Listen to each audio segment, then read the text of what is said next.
Massive stone bridges once crossed open ocean. The lost engineers of antiquity achieved this not with steel or computers, but by mastering the primal elements of stone and fire. By the end of this journey, you will understand the 10 revolutionary principles that made these impossible structures a reality. We will investigate how they moved 100-ton blocks and discover why some of their methods still defy explanation. What forgotten part of human history are we only just beginning to uncover? The ambition to build across water did not appear overnight. It was born from a profound shift in the human spirit, a moment when our ancestors stopped seeing themselves as subjects of the land and began to act as its masters. Picture the earliest settlements, clusters of humanity nestled in fertile valleys. A river was their lifeblood, but it was also a prison, cutting them off from resources, kin, and possibilities on the opposite shore. The first log laid across a stream was a revelation. It was more than just a way to cross. It was a declaration. We are not bound by this. We can reshape our world.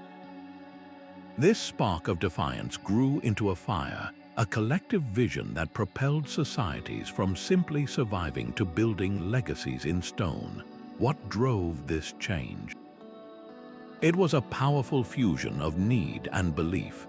Practical necessity demanded safe passage for trade and travel, but a deeper, spiritual imperative gave the work its soul.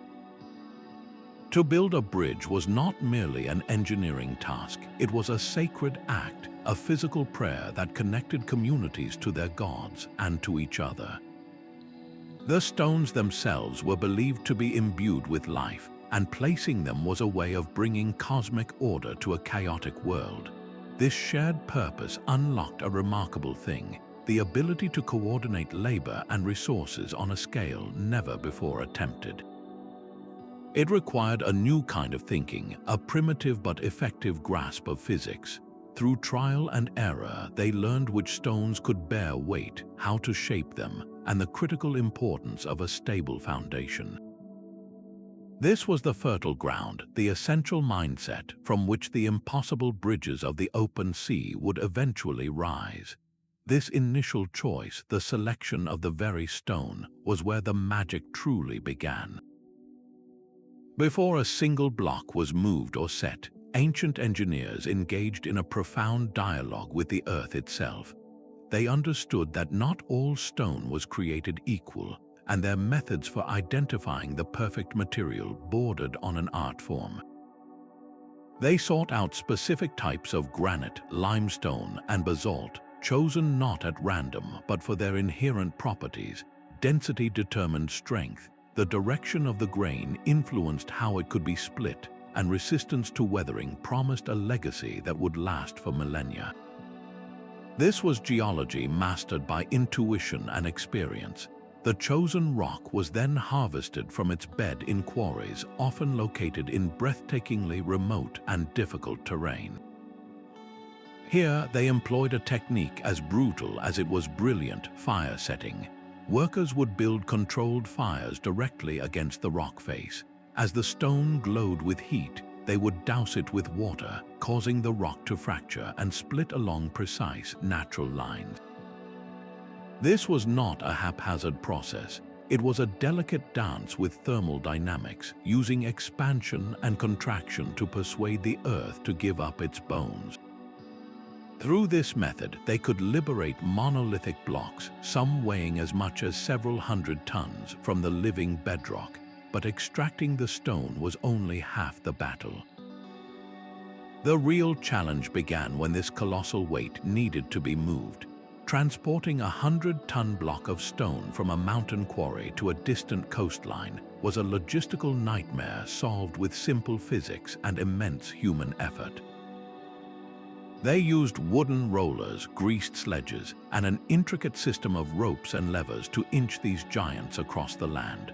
When water was the only path, they constructed massive, buoyant barges, loading the stones with a level of care that seems unimaginable today. The entire operation, from quarry to construction site, was a symphony of coordinated labor, a testament to a level of planning and foresight that can still rival our most complex modern engineering projects. The true genius of these builders was not merely moving mountains of stone, but in learning to command the very substance of the earth. Fire was their silent partner in this alchemy, a primal force they learned to tame. It began with the quest for tools harder than stone itself. In simple yet effective furnaces, they achieved temperatures that transformed raw earth into gleaming metal. They discovered that by smelting copper and tin together, they could create bronze, an alloy far stronger than its components. This was the birth of true metallurgy. From this new material, they forged the world's first durable chisels, saws, and drills. The creation of these tools was itself a sacred craft. The knowledge of how to temper and harden the metal, of quenching it at just the right moment to achieve a perfect balance of hardness and flexibility, was a secret so valuable it was passed only from master to apprentice, often within single families for generations. This was not just a technical skill, it was a form of magic, turning rock and fire into instruments of unparalleled precision. But their mastery of fire did not end at the forge. They harnessed the same transformative power to create the very glue that would hold their colossal structures together. By roasting limestone in kilns, they drove out water and carbon dioxide in a process called calcination. The resulting quicklime, when mixed with water and sand, created a chemical paste, lime mortar. This was a revolution. Wet mortar could be poured and shaped, filling every tiny gap between monstrous stone blocks. Then, as it dried, it would pull carbon dioxide back from the air, slowly turning to stone itself. The mortar did not simply stick the blocks together. It became one with them, creating a single, monolithic entity designed to endure for ages against the crushing force of the ocean. With fire as their catalyst, they had unlocked the twin secrets of cutting stone and binding it, setting the stage for the next, even greater challenge. Yet the most compelling evidence for these lost engineers may lie not on land, but submerged beneath the turquoise waves of the Caribbean. Off the coast of Bimini, a mysterious structure known as the Bimini Road stretches for over half a mile along the seafloor. To the casual observer, it looks exactly like a sunken causeway, a paved highway leading to nowhere, composed of massive, rectangular limestone blocks. The sheer geometry of the site is what captures the imagination. These are not random, jagged rocks. They appear to be laid in a deliberate, purposeful pattern, with long parallel lines and occasional right angles that seem to defy natural explanation. Some researchers have even noted that the road's alignment may correspond with celestial events, like the solstice sun, suggesting its builders possessed not just engineering skill, but a sophisticated understanding of the stars. How could such a structure have been built underwater? The methods would have been as ingenious as they were demanding. One prevailing theory suggests the use of cofferdams, temporary enclosures built to hold back the sea while the stones were set in place on a dry seabed. Another possibility is that the ancient engineers were masters of the tides, working in a carefully orchestrated rhythm with the ocean itself, placing the massive blocks during the lowest tides to secure them before the water returned. Of course, mainstream science offers a different, more prosaic explanation. Geologists argue that the Bimini Road is a prime example of beach-rock, a natural phenomenon where shoreline sediment cements into blocks that fracture along straight lines. They see coincidence where others see design, but for those who stand on the deck of a boat gazing down into the clear water, the question remains. Is this a quirk of geology, or are we looking at the skeletal remains of a bridge that once connected islands, a tangible piece of a forgotten maritime network. The Bimini Road stands as a silent, haunting enigma, a ghost of a possibility that challenges our entire understanding of the ancient world's capabilities. The legends themselves whisper the truth of these achievements. Across the world, the memory of these impossible structures was preserved not in history books, but in mythology, where the builders were recast as giants, gods, and monsters. The massive, irregular stone walls of Mycenae in Greece were so colossal that later people could not conceive of humans building them. They were attributed to the Cyclopes, one-eyed giants whose single vision symbolized a terrifying, undivided focus on a grand, monolithic design. Similarly, in Norse tradition, the vibrant rainbow bridge Bifrost was built by giants to connect the realm of the gods, Asgard, to the world of humanity, Midgard. These were not just fanciful tales, they were allegories born from pure awe. When a society looks upon a ruin so advanced, so beyond their own understanding, the only logical conclusion for them is that its creators were more than human. The real engineers, with their lost knowledge of fire setting, metallurgy, and celestial alignment, achieved feats that literally defied belief.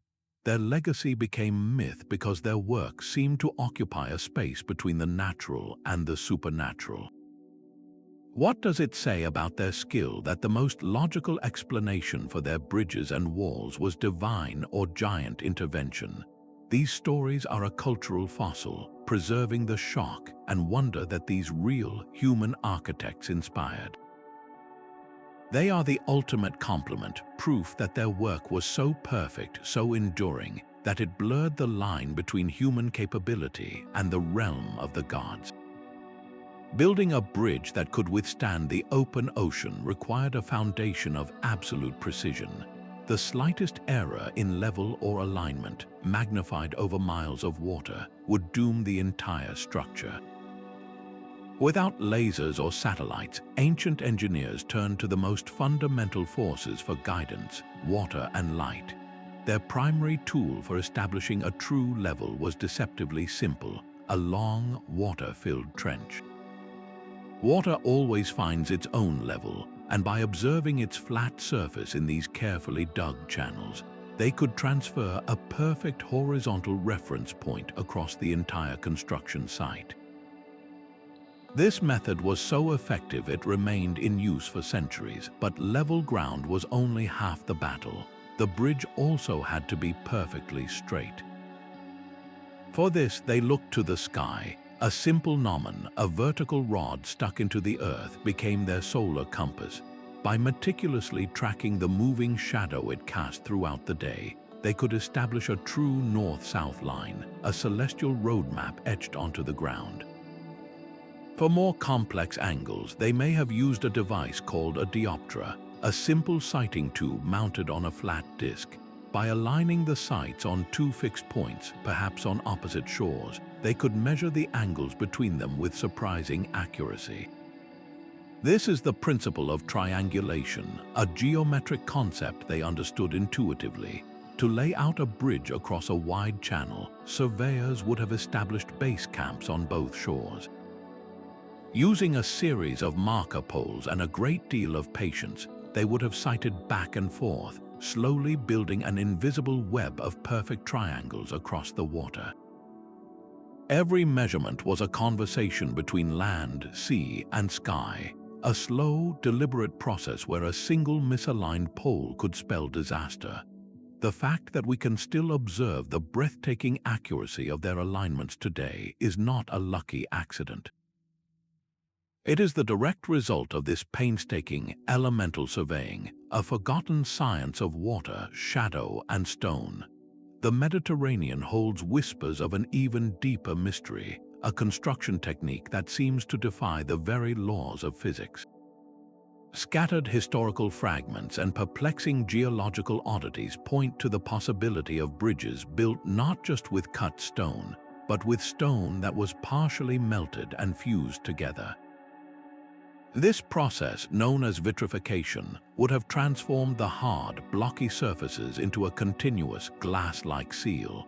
To achieve this, ancient engineers would have needed to generate and control temperatures exceeding 1,100 degrees Celsius, a thermal feat that stands as a monumental puzzle. How could they have created furnaces or heat sources of such immense power, and why would they go to such extraordinary lengths? The answer likely lies in the relentless enemy their bridges faced, the sea itself. A standard mortar joint, no matter how well made, is vulnerable to the constant, corrosive assault of salt water, slowly eroding the bonds between stones over centuries. But a bridge sealed with vitrified stone would become a single, monolithic entity. The joins themselves would be transformed into a waterproof, glassy slag, making the entire structure impervious to the ocean's decay. This was not just building, it was a form of alchemy, turning separate blocks into one unbreakable whole. Some researchers point to unusual, glass-like slag found at certain megalithic sites as potential evidence of this lost art. These strange, fused materials, often dismissed as the byproducts of later metalworking, could be the lingering signature of a forgotten high-temperature construction method. The concept pushes the boundaries of what we believe was thermally possible in the ancient world, suggesting a level of pyrotechnical mastery that we are only beginning to comprehend. If true, these molten stone bridges represent the pinnacle of their craft, a desperate and brilliant solution to the ultimate challenge of the sea. The legend of the Messina Strait Bridge pushes the idea of ancient engineering into the realm of the epic. Separating the toe of Italy from the island of Sicily, this narrow channel of water is one of the most deceptive and dangerous in the Mediterranean. Its surface appears calm, but beneath lies a churning chaos of powerful, conflicting currents and sudden, violent whirlpools. The depth plunges dramatically, and the entire region is a seismic hotspot, shaken regularly by earthquakes. To even contemplate building a fixed crossing here would be a monumental undertaking with modern technology. Yet, local legends and fragments from classical authors like Diodorus Siculus persist, whispering of a time when the two lands were joined. The sheer scale of such an endeavor is difficult to overstate. The engineers would have needed a profound, almost intuitive grasp of hydrodynamics. They would have had to map the seabed's unstable sediments and design foundations that could resist not just the weight of the bridge, but the constant scouring force of the water and the unpredictable shudder of the earth. This goes far beyond stacking stones. It implies a knowledge of building in a submarine environment, of creating stable footings on a shifting, submerged landscape. How do you set the first foundation stone in a deep, fast-moving current? The solutions would have been as brilliant as they are lost to us, perhaps involving massive, pre-built caissons sunk into place or intricate systems of underwater rubble mounds to break the water's force. That no physical trace of such a bridge has been found is, in itself, telling. In a zone of such immense geological violence, the sea would have been a relentless demolition crew, capable of scattering even the most colossal stonework into the abyss over centuries. But the persistence of the story is what matters. It speaks to a cultural memory so powerful, so ingrained, that it could only have been born from a real, staggering attempt. The Phantom Bridge of Messina is more than a myth.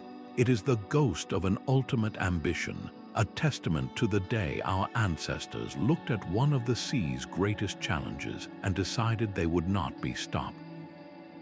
The fourth principle reveals a mind shift so profound it redefines the very nature of their work. These builders did not fight the sea, they invited it to join the project. They understood that the ocean was not a static enemy to be conquered, but a living, breathing system of immense power, and they learned to dance with its rhythms. The tides became their construction schedule. Work on the foundational layers would be meticulously planned for the lowest tides, exposing the seabed and giving them precious hours of dry ground to set the colossal base stones. Then, as the water returned, it became their ally. The rising tide would lift the massive, pre-positioned barges carrying the next layer of stone, floating them effortlessly into the precise spot where they needed to be set. It was a perfect cyclical partnership. They also mastered the invisible highways of the sea, the coastal currents. By understanding these flows, they could transport enormous stone blocks on simple rafts, allowing the natural push of the water to guide them along the coastline for miles, saving immeasurable human and animal effort. This deep knowledge extended to the very design of their structures. They shaped breakwaters and foundations not as solid walls to block the waves, but as carefully calculated forms that would redirect and dissipate the ocean's energy. Think of it like a skilled martial artist using an opponent's momentum against them. A blunt resistance would shatter anything in its path, but a graceful, angled deflection could channel that same force harmlessly away. This was not mere engineering, it was a form of ecological wisdom. They saw themselves as part of the environment, working with the grain of the natural world rather than against it. Their blueprints were written in the movement of the water and the pull of the moon, a forgotten language of symbiosis between human ambition and the primal forces of the planet. This fusion of engineering and cosmology meant that every stone was placed with a dual purpose.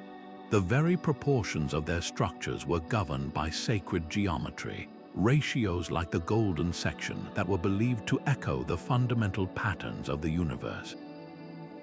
A bridge designed with these harmonious proportions was not just an inert pile of rock.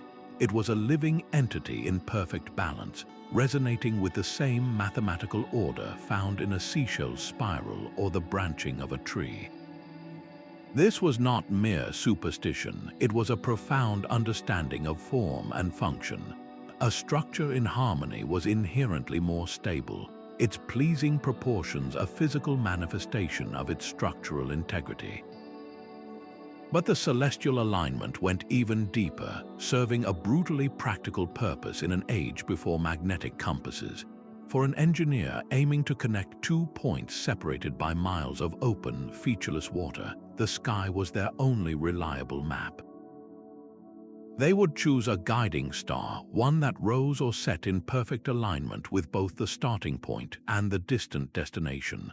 This celestial body became a fixed point in the turning sky, a luminous beacon that never drifted. A sailor or a builder could simply line up the prow of their boat with that star on the horizon and know with absolute certainty they were on the correct course. The summer solstice sun might blaze directly down the central axis of the bridge, or the full moon would rise perfectly framed within an archway during the equinox. These alignments transformed a practical crossing into a cosmic clock and a spiritual pathway. The structure was no longer just a connection between 2 pieces of land. It was a link between the earth and the heavens, a permanent monument to humanity's place in a vast, ordered cosmos. The stones themselves were laid to the rhythm of the universe, making the bridge not only a triumph of engineering but a poem written in geometry and light. This forgotten recipe for underwater cement might be the most enduring secret of all.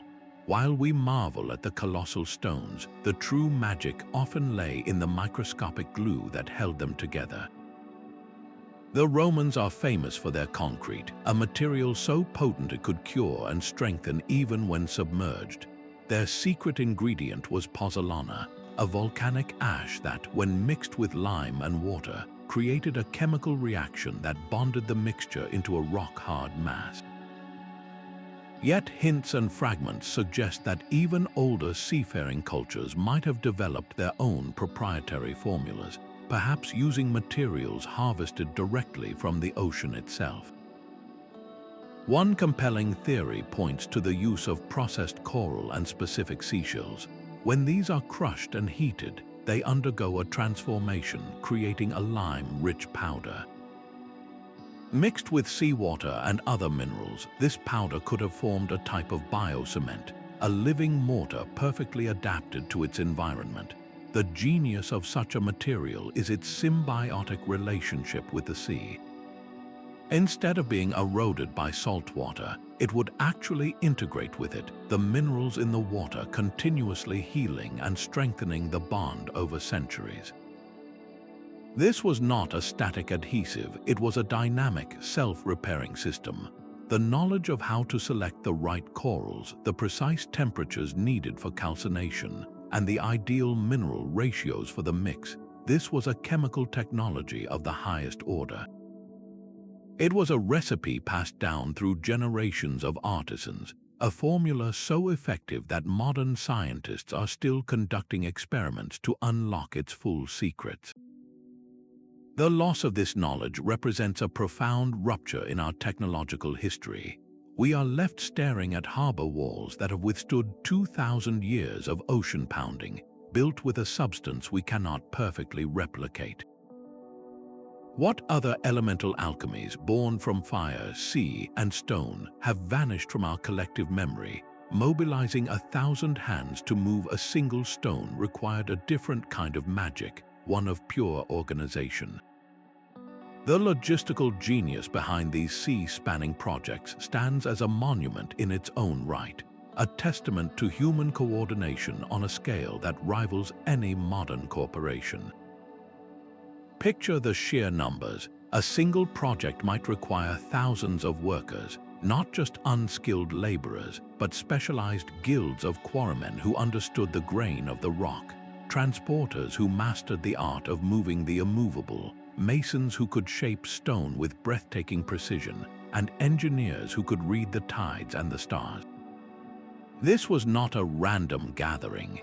It was a society in miniature, often assembled through systems of corvée labor, where citizens contributed a portion of their year to public works, or sourced from conquered territories, binding diverse peoples together under a single, monumental goal. Managing this army without radios or telephones was a feat of social engineering. It relied on a crystal-clear hierarchy, a chain of command where a foreman's shout or a raised flag could set 100 men into synchronized motion. Standardization was their secret language. A cubit was not just a measurement, it was a universal command. When every block was cut to the same specified dimension, the work could proceed with an assembly line efficiency, even if the workers spoke different tongues.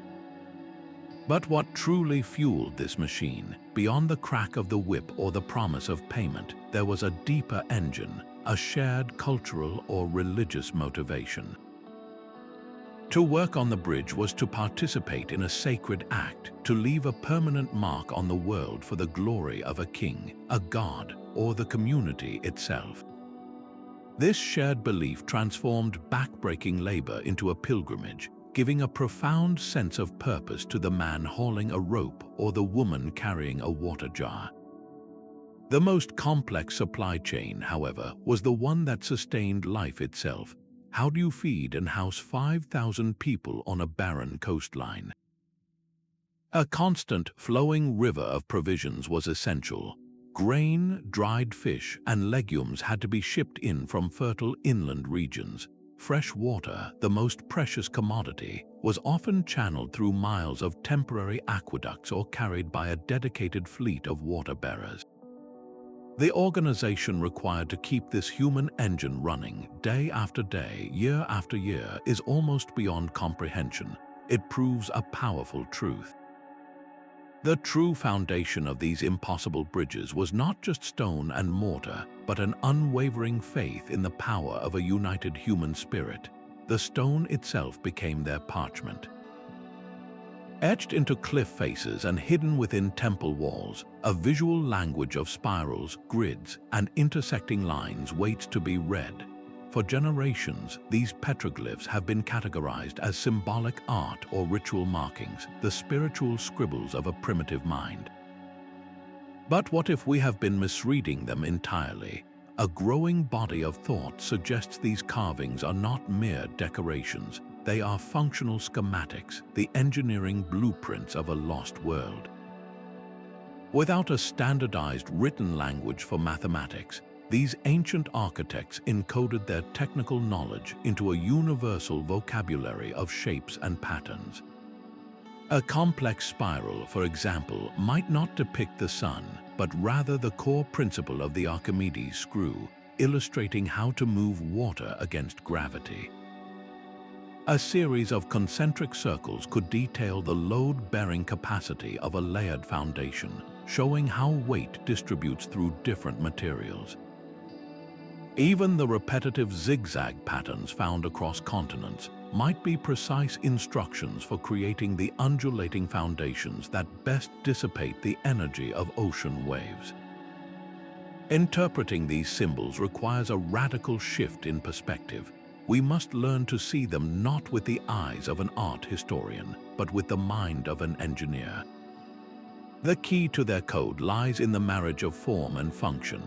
A diagram showing a massive stone block poised on a series of logs and ropes is not a mythological scene.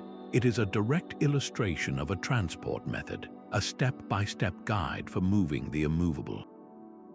The true genius of this system was its resilience. A papyrus scroll could burn, a clay tablet could shatter, but a message carved into a mountain is nearly immortal.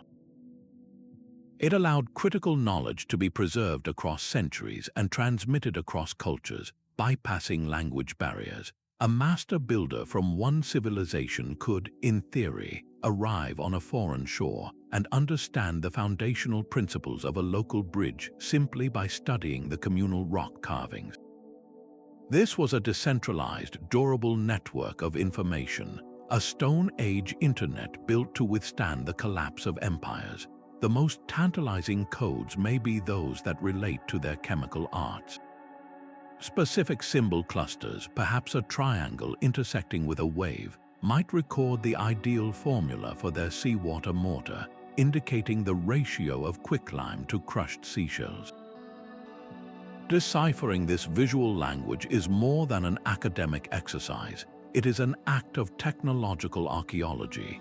Each correctly interpreted symbol is a recovered piece of intellectual machinery, another gear clicking into place in the magnificent, silent engine of their forgotten world.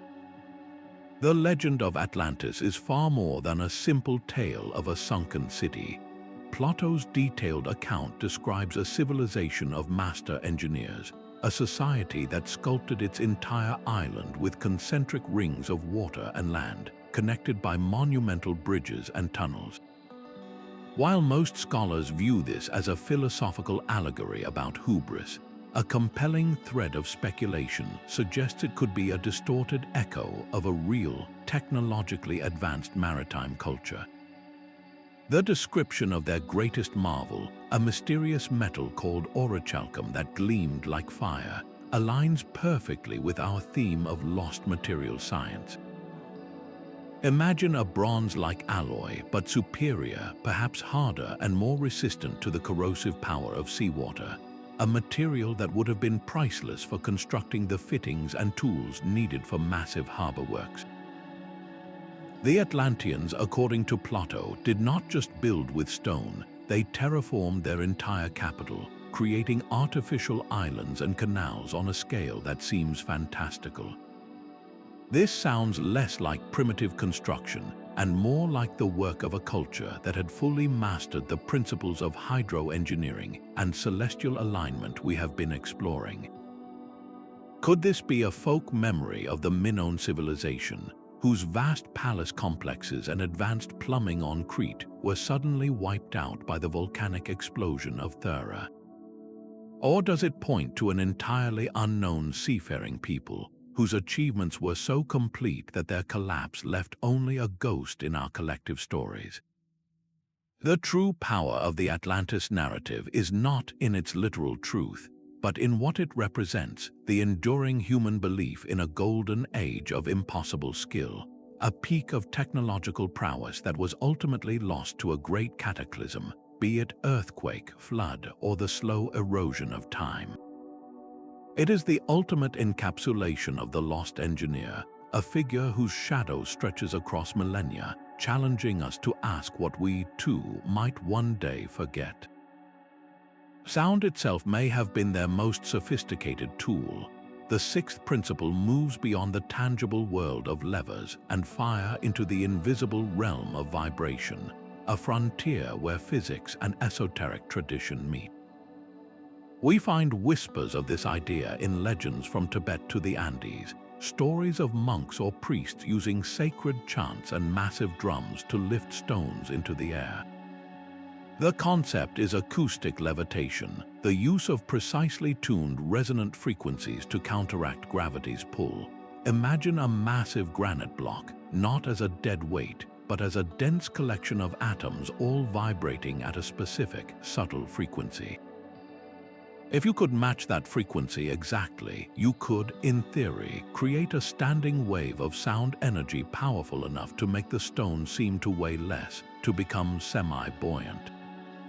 This is not magic, but an extreme application of a real phenomenon.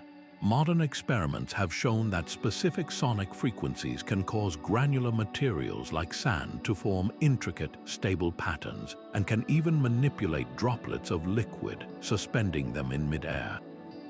The practical application for an ancient engineer would have been revolutionary. Teams of workers could have surrounded a multi-ton block with large, tuned drums or a chorus of trained voices. By finding the stone's resonant note and sustaining it, they could have effectively turned a 100-ton burden into a manageable weight, allowing it to be nudged into perfect position with a fraction of the usual effort. This would explain the impossible precision OF Chinese letter, Chinese letter, Chinese letter, Chinese letter, Chinese letter, where massive stones fit together so perfectly that not even a razor blade can slide between them. How else could they have achieved such a delicate fit with such colossal, unwieldy materials? This represents the most speculative yet tantalizing principle of all, pointing toward a lost physics that saw the material world not as static and separate, but as an interconnected web of energy. It suggests that the true masterpiece of these engineers was not the bridge itself, but their forgotten symphony of stone and sound. This universal drive to conquer water echoes in the stonework of ancient China and the jungles of the Americas. Far from the Mediterranean, the same ambition took root, proving this was a fundamental chapter in the human story. Chinese legends tell of the Great Yu, a semi-divine emperor who tamed flooding rivers and, in some accounts, commanded the construction of vast bridges to unite his kingdom. These were not simple footbridges, but monumental endeavors meant to defy nature's chaos, their foundations laid with a precision that has blurred the line between history and myth. Across the world, the Maya civilization manifested this same impulse in their sprawling network of Sakbiob, the sacred white roads. These were not mere paths, but elevated stone-paved causeways that cut straight through treacherous swamps and spanned wide rivers, connecting cities across a landscape that would otherwise be impenetrable. To build a perfectly level road across a murky, shifting wetland required an almost supernatural understanding of foundation engineering. They would have first stabilized the soft ground with layers of stone and rubble, creating a firm base that would not sink, before paving it with smooth limestone plaster that gleamed under the tropical sun. The parallels are startling. In the Yucatan, they worked with the jungle's humidity and limestone bedrock. In potential Chinese marine sites, they would have faced the tidal forces of the Yellow Sea. Yet, both cultures arrived at the same core principles, a testament to a shared human genius. They selected materials for durability and load-bearing strength. They designed foundations that interacted intelligently with their specific environment, and they displayed a profound respect for the forces of water, whether it was a slow-moving swamp or a surging ocean tide. Why would cultures separated by vast oceans with no possible contact all feel compelled to expend such colossal effort to bridge the waters? It points to something deep within us, a universal imperative to connect, to trade, to explore, and to prove that no barrier, not even the sea itself, could hold back the tide of human ambition. The seventh principle reveals a strategy of breathtaking patience and scale. When the open water was simply too vast to cross with a single, continuous bridge, the engineers did not surrender. They chose to rebuild the very geography of the sea. Their solution was to create a chain of artificial islands, transforming an impossible gap into a series of manageable hops. This was not a single bridge, but an engineered archipelago, a dotted line drawn across the waves. The process began with the identification of strategic shallow points, submerged reefs or sandy shoals that could serve as a foundation. Onto these underwater platforms, they would pour immense quantities of rubble stone, layer upon layer, until a stable, artificial landmass broke the surface. These were not mere piles of rock. They were carefully constructed cores, often reinforced with timber pilings or sealed with their proprietary marine mortar to resist erosion. In some cases, the chain was completed by linking a string of natural islets with shorter bridges, stitching the existing landscape into their grand design. The engineering advantage was immense. A single bridge spanning 10 miles of open ocean would be a terrifying proposition, vulnerable to storms and impossible to align. But 5 bridges, each spanning a manageable 1 or 2 miles between stable islands, that was a problem that could be solved. Each small span could be built with greater precision and required far less material to be transported in one go. These man-made archipelagos became far more than just bridge supports. They evolved into vital way stations in the middle of nowhere. A sailor on a multi-day crossing could find fresh water, make repairs, and take shelter from a sudden squall on one of these engineered oases. They became bustling trading posts where goods from distant shores were exchanged, and formidable defensive positions, controlling the flow of maritime traffic with a series of fortified gates. This was the ultimate expression of multi-purposing, where a single monumental engineering project also created a new economic and military network. The very sea lanes were rewritten, not with a single line, but with a constellation of stone, each island a testament to the day humanity decided it would not be limited by the map. Perhaps the single greatest concentration of this knowledge was lost in the smoke over Alexandria. The great library was not merely a repository of scrolls. It was the ancient world's hard drive, a vast archive containing the collective technical genius of entire civilizations. Within its labyrinthine halls rested the original, detailed works of master engineers like Ctesibius, who pioneered pneumatics and built intricate water clocks, and Archimedes, whose theories on leverage and buoyancy were said to move the world. These were not abstract philosophical musings. They were practical manuals filled with precise diagrams for compound pulleys capable of lifting 100-ton blocks, chemical formulas for mortar that could cure underwater, and step-by-step instructions for aligning a bridge across miles of open sea. The knowledge of how to persuade stone to float and how to fuse rock with fire was almost certainly catalogued there, the culmination of centuries of accumulated trial and error. The library's destruction, a slow burn of accidents and conflicts spanning centuries, did not just burn papyrus. It severed a vital nerve in the body of human understanding. The loss was catastrophic and specific. It meant the engineer who knew the exact ratio of volcanic ash to lime for the perfect marine concrete might have been the last of his line. The master surveyor who held the secret of aligning a causeway with the star Sirius took his knowledge to the grave with no copy left behind. This fragmentation of technical lineage forced a dark age of reinvention.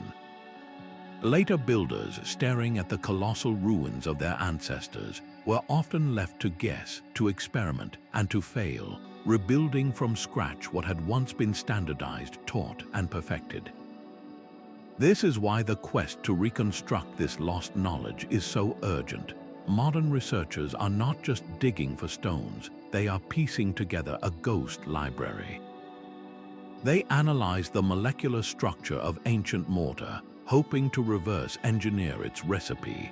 They use laser scanning to detect the faintest tool marks on granite, searching for the signature of a forgotten construction method.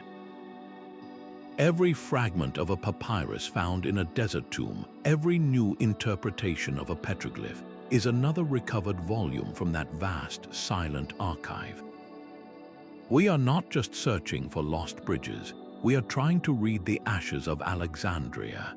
The stone itself seemed to defy the chisel in some of the world's most baffling ruins. Deep in the lore of the Andes and along the Nile, stories whisper of a forgotten art, a botanical secret that could make granite pliable.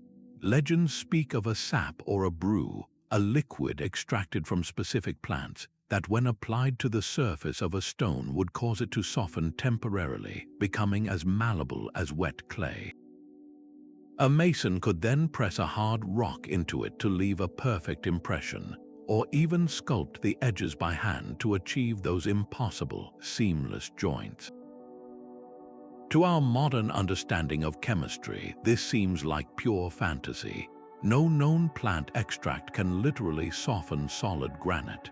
Yet the persistence of the myth across unconnected cultures is a mystery in itself. Perhaps the truth is not literal softening, but something equally sophisticated. We know that certain organic acids, like those from fermented fruit or specific lichens, can slowly etch and dissolve limestone. Could the ancients have discovered a powerful accelerant for this process, a catalyst that allowed them to carve intricate details with astonishing speed, making the stone appear to melt under their tools? An even more radical theory points to a form of ancient geopolymer chemistry. Imagine if they were not carving stone at all, but casting it. This process would involve crushing local rock into a fine powder, creating a slurry. To this, they would add a secret chemical activator, perhaps derived from plant ashes or mineral salts. This mix would be poured into wooden formwork, much like we pour modern concrete. After setting, the result would be a reconstituted stone, a perfect, seamless block that was molded into shape rather than carved. This would elegantly explain the mind-boggling precision of certain structures, where complex interlocking shapes and fluid, curved walls appear in stone types far too hard for primitive tools. The concept dwells in the realm of high speculation, a ghost in the machine of archaeology, but its enduring power forces a humbling question. Did these lost engineers possess a botanical and chemical wisdom so profound that they could persuade stone to flow like water, leaving behind monuments that we, even now, cannot fully explain? A bridge spanning the open ocean is only as useful as a ship's ability to find it. In the dark or in a fog, the most magnificent stone causeway would be a hidden, useless wall. The lost engineers understood this, integrating their structures with the first intelligent navigation networks. At each critical bridgehead, they would have erected sophisticated lighthouses, not as separate monuments, but as essential components of the bridge itself. The legendary Pharos of Alexandria, with its great fire and mysterious mirror, was not an isolated miracle, but the glorious peak of a much older tradition. Far simpler, yet brilliantly effective, signal towers must have guarded the approaches to these marine highways. Their primary technology was elemental, a massive, perpetual fire kept burning through the night. To amplify its reach, they likely used great curved sheets of polished bronze. These mirrors acted as the world's first parabolic reflectors, focusing the chaotic light of a blaze into a coherent, directional beam that could slice through the darkness for many miles. The logistics of fuel were a science in itself. Some beacons might have been positioned over natural gas seeps, where subterranean pressure fed an eternal flame. Others required a constant supply of processed oils, from rendered animal fat to precious olive oil, stockpiled and managed with the same meticulous care as the stone blocks of the bridge.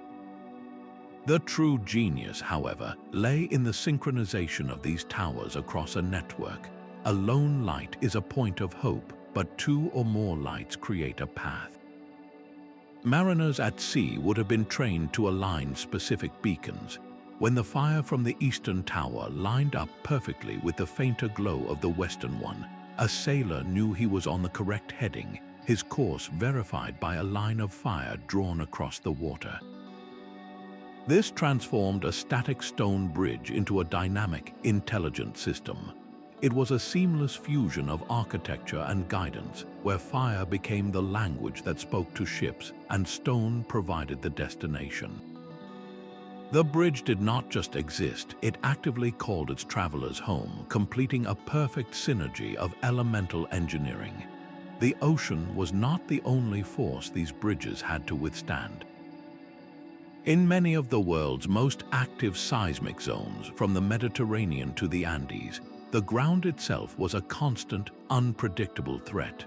Building a massive, rigid stone structure across a body of water, which can amplify and focus the energy of an earthquake, would have been a death sentence for the project. A single, violent tremor would shatter a brittle monolith into rubble.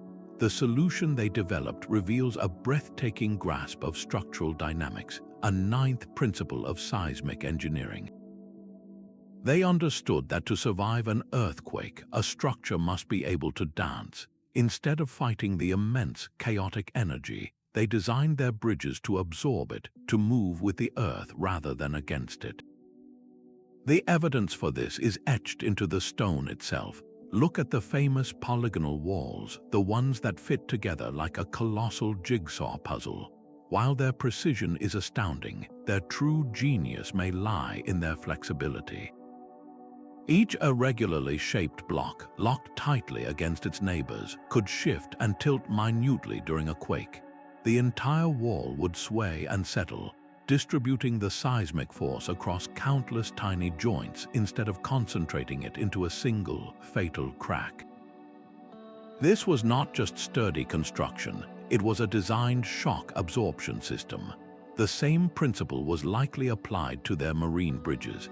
Foundations may have been built on layered beds of sand and rubble, a primitive but effective base isolation system that would dampen the shockwaves before they reached the main structure. Individual archstones might have been seated on flexible pads of lead or timber, allowing for slight movement without loss of structural integrity. This profound knowledge did not come from a single brilliant mind. It was the result of generations of empirical study, of observing how earlier structures failed and slowly, painstakingly refining the designs. They learned which stone shapes could bear dynamic loads and which foundations could liquefy under stress. This was a long-term conversation with the very planet, a science of survival that was largely erased by time. We are only now, with our advanced computers and sensors, beginning to fully appreciate the sophisticated earthquake engineering that was, for them, simply the way to build something that would last forever. That final principle of seismic engineering reveals a mind that sought harmony even with the most violent forces. Yet this ambition to build across the abyss was driven by something far deeper than pure physics. In the ancient mind, the sea was the ultimate embodiment of chaos. It was the realm of the unknown, a churning, formless void inhabited by monsters and ruled by capricious gods. To cast a line of stone across this primordial disorder was the highest act of human will. It was a declaration that the rational, ordered world of the king could triumph over nature's anarchy. A sea bridge was therefore never just a road over water. It was a powerful ideological statement carved in granite, a permanent monument proclaiming that here the chaos ends and our dominion begins. The ruler who commissioned such a feat was not merely a politician, he was a culture hero, a figure who had literally tamed the untamable for his people. This symbolic power translated directly into practical control.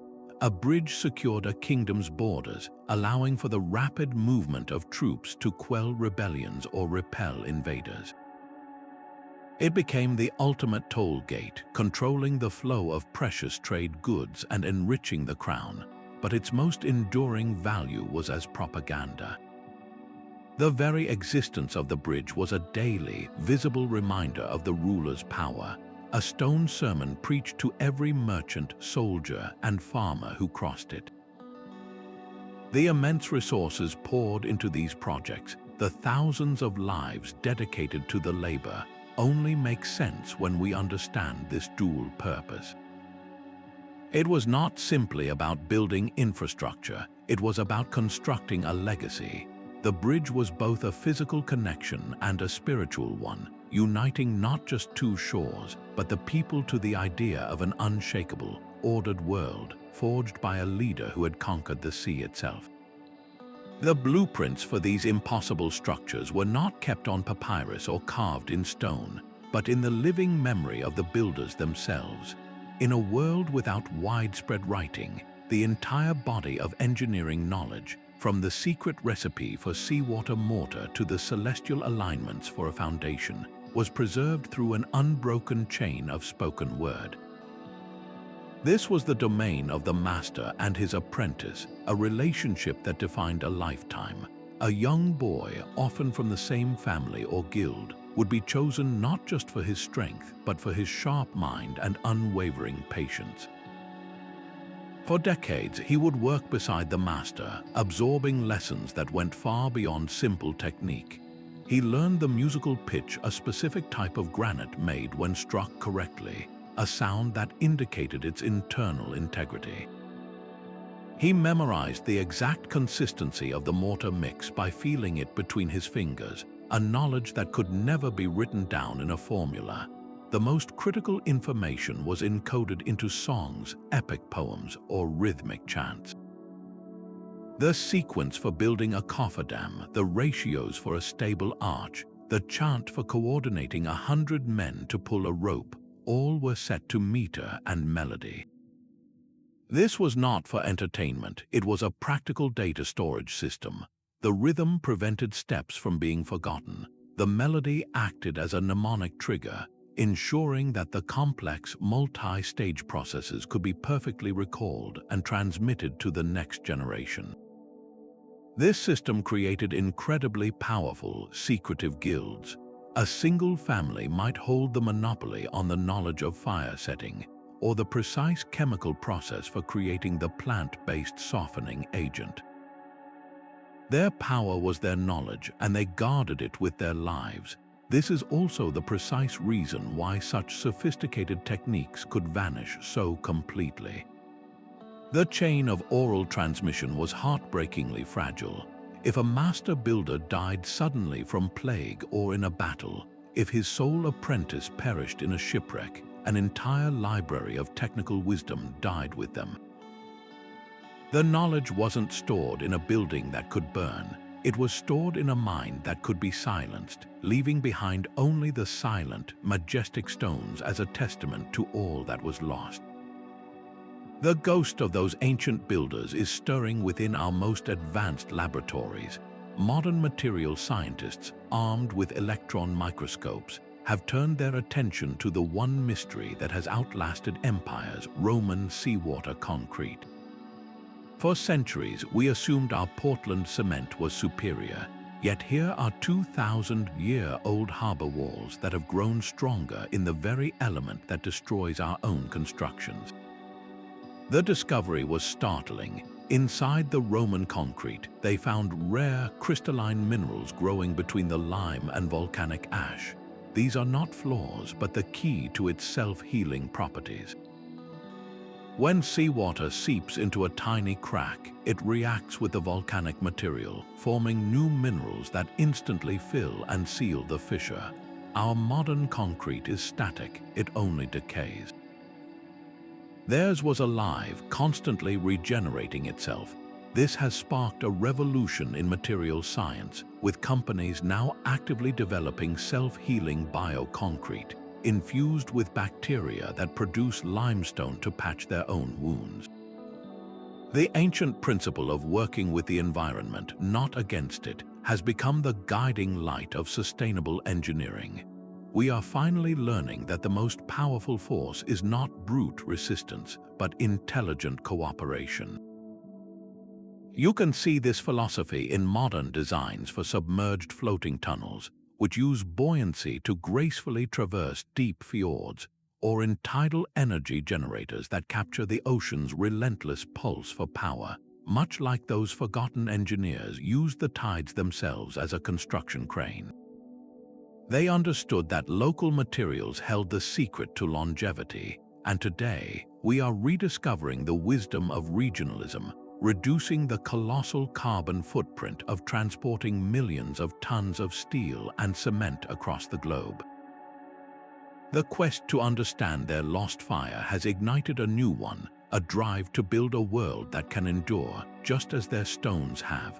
Their legacy was never truly lost, only waiting for us to grow wise enough to read it in the waves and the weathered stone. Our journey through the world of the lost engineers has revealed a tapestry of incredible ingenuity, where stone and fire were wielded with a mastery we are only beginning to comprehend. From the mythical giants to the very real principles of quarrying, metallurgy, and hydroengineering, these ancients demonstrated that human potential is boundless. Their legacy is not merely in the scattered ruins and tantalizing legends, but in the enduring spirit of innovation they embody. As we stand on the shoulders of these giants, let us remember that the greatest bridges we build are those that connect us to our past and inspire our future. Share your thoughts on which of these lost principles you find most fascinating in the comments below, and subscribe to continue exploring the hidden chapters of our history.